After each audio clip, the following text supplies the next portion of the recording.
Kwenye taarifa zetu za Kurunzi Mashinani, mimi naitwa Gladys Mungai, naye Wangeshi ndiye mfasiri wetu wa lugha ya ishara. Naarifiwa kwamba moja kwa moja tuvuke katika jumba la Harambee ambapo waziri wa usalama wa ndani Daktari Profesa Kithure Kindiki pamoja na mwenzake wa taifa la Somalia Mohamed Ali wanazungumza na wanahabari. Hebu tuvuke huko tusikie yanayojiri. Abshir Omar Jama and the Defense Minister Abdul Kadir Mohamed Nur. CS Kindiki, welcome.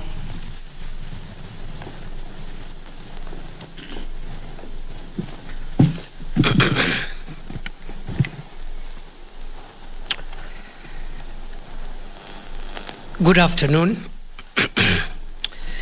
The Honorable Eden Duale, Cabinet Secretary for Defense of the Republic of Kenya,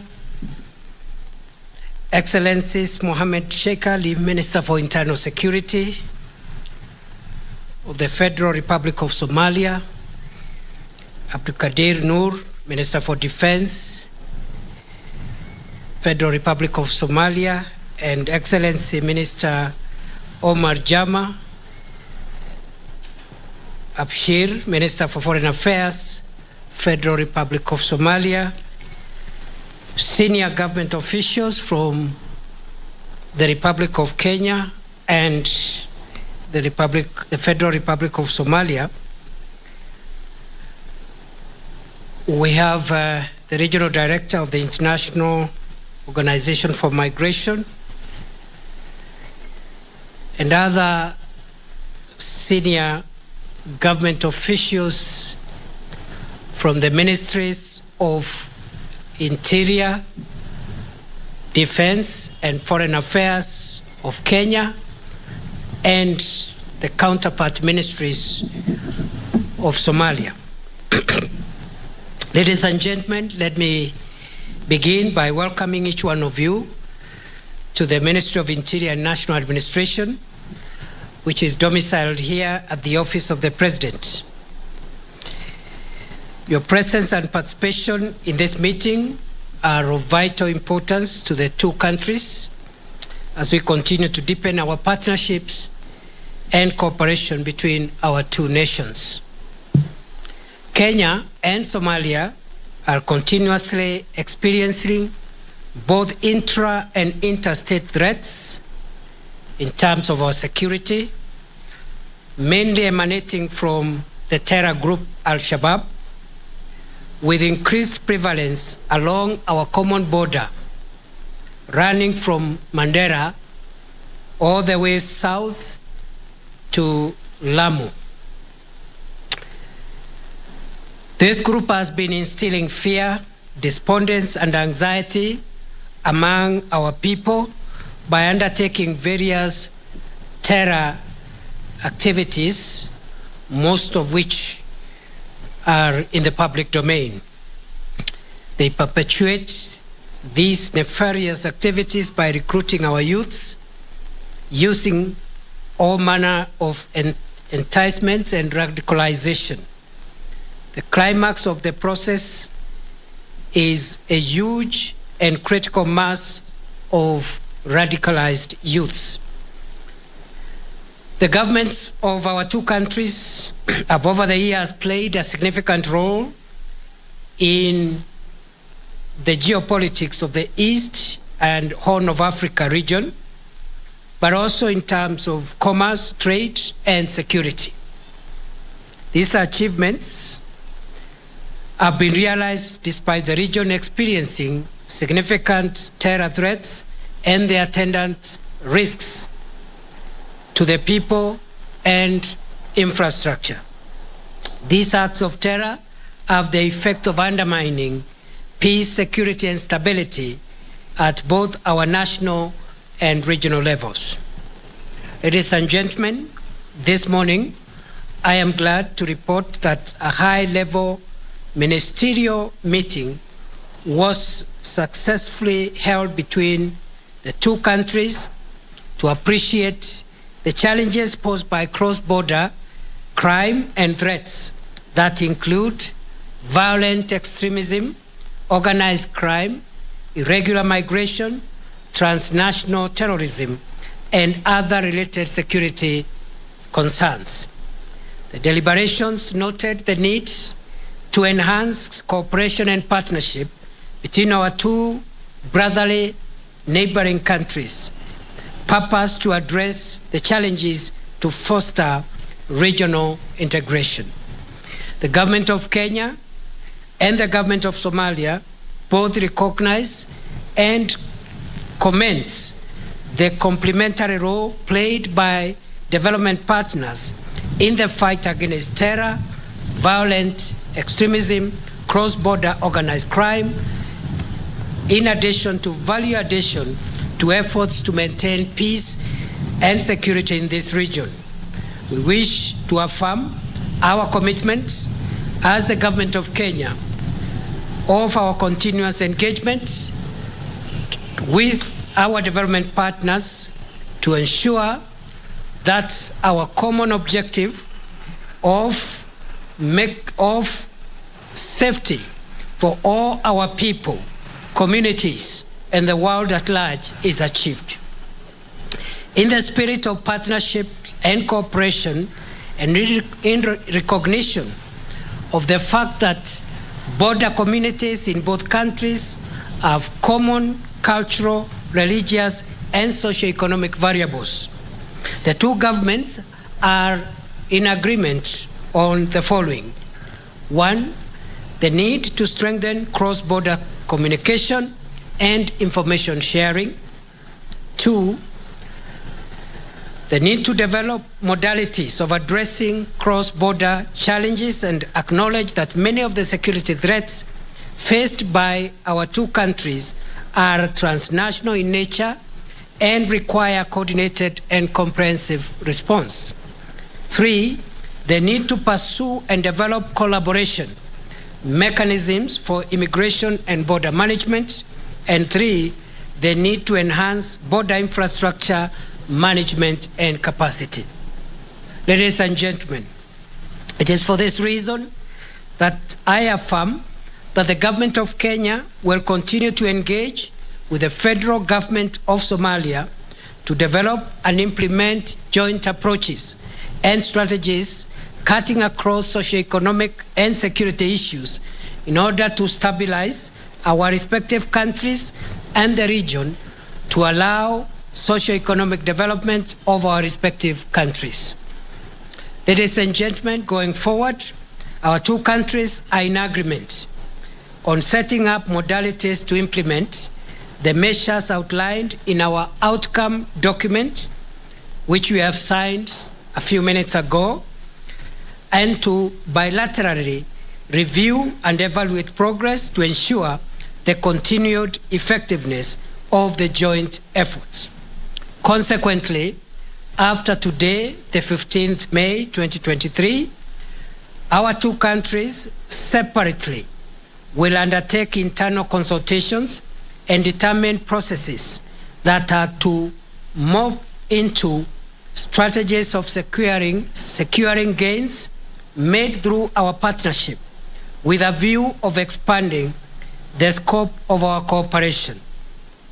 This will be followed by a joint committee of technical officers from relevant agencies from our respective countries to agree on a plan of action that will provide for the details of the security cooperation agreement to be signed during the next Kenya-Somalia Joint Commission for Cooperation, JCC meeting.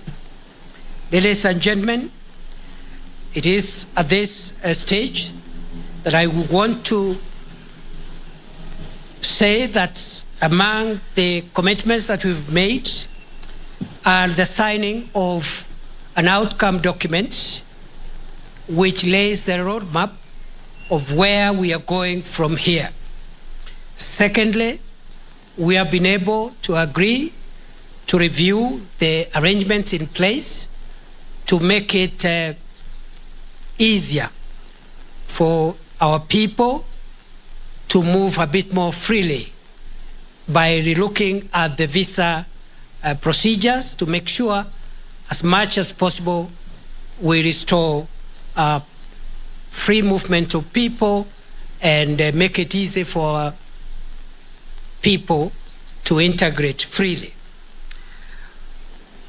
And thirdly, is to say that we also are looking at the possibility of opening the border, and we have resolved that the border between Kenya and Somalia will be reopened in a phased out manner within the next 90 days, effective today, starting with the Mandera-Bulahawa border point, which should be open in the next 30 days. Within another 30 days, meaning 60 days from now, we should be able to open the second border point, which is Liboy Arhar Doble on the Somalia side, and also 90 days from today, we also hope to be able to open a third border point, which is Kiunga Raskamboni in Lamu County. The first border point provides an entry point from the Kenyan side in Mandera County. The second border point provides an entry point from the Kenyan side in Garissa County. And the last border point will be able to provide an entry point from the Kenyan side in Lamu County. We are also in the process of relooking at a possibility of also adding a fourth border point, which will give an entry point into Somalia from the Kenyan side in Wajir County. And that announcement will also be made in the coming days. Finally, ladies and gentlemen, as we further and deepen this dialogue of partnership and cooperation, it is my sincere hope that we shall continuously endeavor to enhance our cross-border experiences, activities, and engagements, keeping in mind the emerging security trends and dynamics paradigms that transcend national, regional, and continental boundaries. Thank you. I want to take this opportunity to thank the distinguished delegation from Somalia, led by the Somalia Minister for Internal Security, Minister Mohammed, and the other two ministers who are with him, the Minister for Foreign Affairs and Minister for Defense. I also want to thank my brother, Minister Eden Duale of Defense, and all the senior government officials who have made it possible for us to arrive here. It has taken the hard work of technical senior officials of the two governments for us to reach the point where we have reached. I now want to yield the floor to my counterpart, the Internal Security Minister of the Federal Republic of Somalia, to make a few remarks, and after that we shall end this media briefing. And unfortunately today we will not be able to take your questions because we are constrained. Welcome, Honorable Minister. Thank you, CS Professor Kithure Kindiki. Excellencies, Professor Kithure Kindiki, Cabinet Secretary, Ministry of Interior and National Administration, His Excellency Adan Barre Duale, Cabinet Secretary, Ministry of Defense, my fellow Cabinet Ministers from the Federal Republic of Somalia, Minister Abshir Omar Jama, and Minister Abdul Qadir Muhammad Noor, Permanent Secretaries present at these consultations, other distinguished guests. At the onset, may I, on behalf of my delegation and myself, express our gratitude to the government and people of the Republic of Kenya for the warm hospitality extended to us since our arrival in the beautiful city of Nairobi. Under the motto of Somali, Heshiis ah, Dunida na Heshiis la, which means Somalia at peace with itself and at peace with the world, His Excellency President Hassan Sheikh Mohamud has led a wide range of bilateral, regional and multilateral initiatives to strengthen the existing ties between Somalia and its neighbors, among it is Republic of Kenya. The federal government of Somalia is committed to promote and strengthen cooperation with its neighbors to improve security, regulate immigration frameworks, facilitate trade and investment. On July and September last year, the two presidents of Somalia announcing the strengthening of bilateral relations between the two countries and emphasizing the commitment to address security concerns along our shared borders. Further, two heads of state agreed on the opening of the border between the two countries in order to ease the movement of people and enhance trade in goods and services. Excellency, the cross-border challenges experienced by communities on both sides of the common border are too complex for one country to address. Borderland communities face numerous challenges, including insecurity, recurrent droughts, human trafficking, illegal trade, and transnational crimes. However, by working together and leveraging our historical, linguistic, and bilateral ties between our two countries, citizens of both Somalia and Kenya can enjoy enhanced food security, improved infrastructure, increased exchange of goods and services, and overall sustainable, long-lasting peace. As we join hands in today's joint ministerial meeting, we give our commitment to promote cross-border cooperation between Somalia and Kenya. As we embark on this journey, we commit to set up modalities to implement the measures outlined in the declaration. Finally, today's consultation will provide a platform for ministers and high-level officials from our two countries to address common challenges, enhance border management and infrastructure, and exchange ideas on border security and management. Excellency, rest assured that Somalia is committed to work with all partners to achieve the common goal of protecting our borderlands and implementing the time frame His CS Kindiki mentioned before a while. That's the reopening of the border bosses from Mandera to Kayunga on the Kenyan side, from Bulahawa to Raskamboni from the Somali side. And also the time frame of easing the visa measures so that the citizens of two countries can obtain easily and travel easily to the respective countries. With these remarks, may I take the opportunity to commend the facilitation role of the International Organization for Migration, IOM, and other development partners for our two countries. Thank you, Asanteni sana. Asanteni sana, have a good afternoon. Thank you.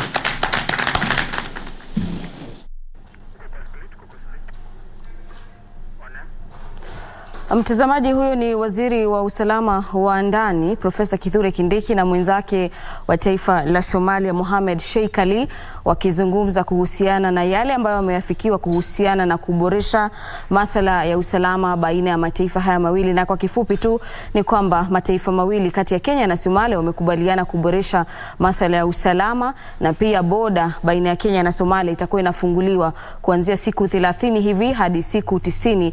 Inatarajiwa kwamba boda zote tu zitakuwa zimefunguliwa. Mtazamaji, kufikia hapo tunatamatisha awamu ya kwanza ya sehemu za Kurunzi Mashinani. Navuka upande wa pili wa studio kukuletea kipindi cha Tamrini. Endelea kutazama.